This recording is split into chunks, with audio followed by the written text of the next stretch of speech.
بەناوی خۆی بەخشندەی میهرەبان سڵاو ئازیزان لە بەژمارەی ئەم جارەدا باس لە خەرجی فعلی لە یاسای بودجە و یاسای کارگەڕی دارایی عراقەکەین کە هەردوو ئەم یاسایە لە سەردەمی دوو وەزیری پارتیدا هاتوونەتە ئاراوە ئەو کێشە و گرفتانەی کە ئێستا حکوومەتی هەرێم پێوەی ئەناڵێنێت لەگەڵ بەغدا بەهۆی خوێندنەوە و شرۆڤەکردن و وەجێبەجێکردنی ئەم دوو یاسایە هەم یاسای خەرجی فعلی هەم یاسای کارگەڕی کە لە سەردەمی دوو وەزیری پارتی دەرچوون ئێستا دێنە سەر وردەکاریەکانی باش خەرجی فعلی بۆ پشکی هەرێم لە یاسای بودجەی عراق لە سەردەمی هۆشیار زێباری هاتە نێو یاساوە هاتە نێو با بڵێن یاسای بودجەوە ئەویش لە سەردەمی حەیدەر عەبادیدا بوو کە ئەو سەرۆک وەزیران بوو بۆ یەکەم جار لە 2015 لە یاسای بودجە خەرجی فعلی جێگیر کرا جا ئێستا دێنە سەر خەرجی فعلی و خەرجی حاکیمە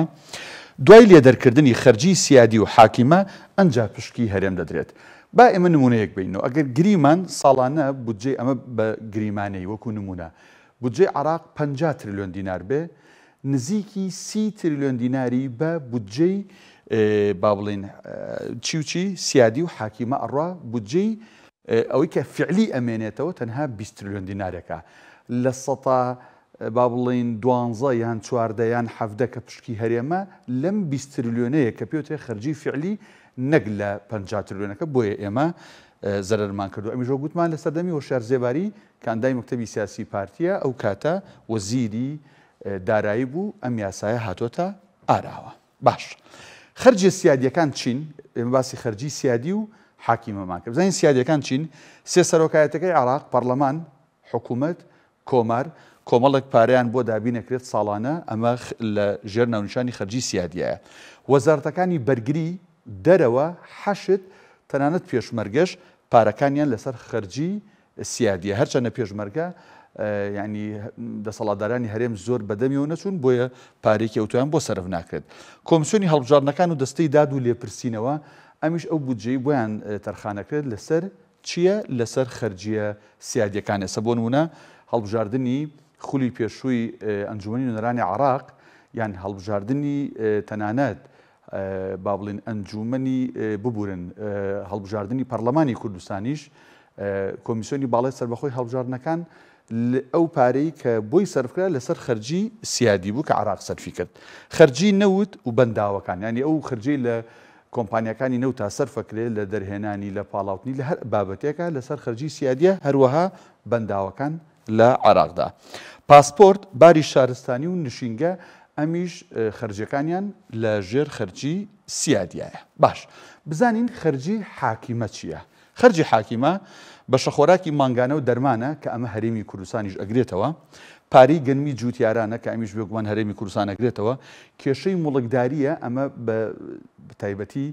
لە ناوچە جێناکۆکەکانایە هەروەها سەرژمێری بینیمان سەرژمێری کرا لە عراقا لە هەرێمی کوردستان هیچ پارێکی بۆ سەرف نەکرا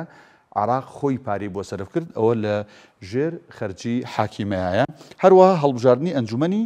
پارێزگاکان ئەمیش بودجەیەکی بۆ دیاری کراوە کە لە ژێر خەرجی حاکیمەدایە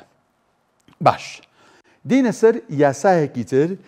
یاسای کارگەڕی دارایی فیدراڵی ژمارە 6 ساڵی 2019 ئەم یاسایش کە گرفتی بۆ هەرێم دروست کردو ئێستا هەر دیسانەوە لە سەردەمی وەزیرێکی پارتی کە دکتۆر فواد حسینە کە ئەو کاتە وەزیری دارایی بوو لە سەردەمی دکتۆر عادل عەبدولمەهدی ئەم یاسایە دەرچووە ئەم یاسایە باسی چیەکە هەموو داهاتەکانی هەرێم ڕادستی بەغا بکەن چونکە لەم یاسایەدا شتێک نییە بەناوی هەرێم با بڵێن شوێنێک نییە بۆ داهات بۆ هەرێم تەنها باسی دوو شوێن کراوە دوو سەبەتەی کۆکردنەوەی پارەکراوە یەک پارێزگاکان دوو فیدراڵی بەغدا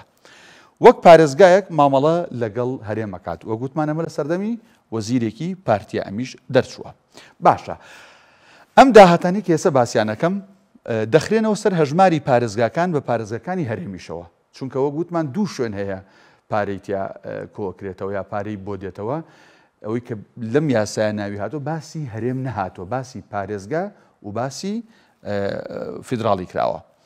لە 150 باج و ڕسوماتی فیدراڵی کاتێک پارێزگاکان هەمووی ئەنێرنەوە بۆ فیدراڵی لە 150 باج و ڕسوماتی فیدراڵی حکوومەتی با بڵین فیدراڵی دەیگەڕێنێتەوە بۆ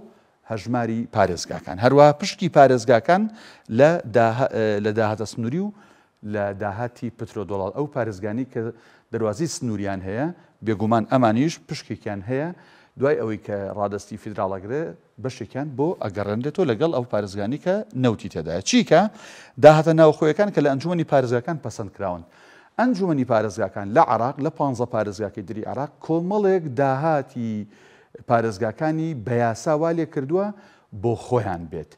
یان هەمووی یان بەشێکی زۆری بۆیە ئەمانش ئەگەڕێنرێنەوە بۆ پارێزگاکان. هەروەها داهاتی شارەوانی بۆ خۆی خەرج دەکرێتەوە. شارەوانی لە هەر پارێزگایەکە لە عراقا پارەکەی ناگەڕێتەوە بۆ فیدراڵ یا با بڵین ئەگەر بشگەڕێتەوە حکوومەتی فیدراڵ هەمووی ئەگەڕێنێتەوە بۆ خۆی و خۆی بۆ پرۆژە خزمەت گوزاریەکان سەرفی دەکات. بەڵام وە گوتمان ئەمە ناوی هەرێمی تیانە تەنها باز لە چیەکە باز لە پارێزگا و فیدراڵی ئەکا حکوومەتی فیدراڵی. ئەم دوو یاسایە هەردووکیان کە ئێستا بوونەتە لەمپەر و گرفت لە بەردەم داهاتی نانەوتی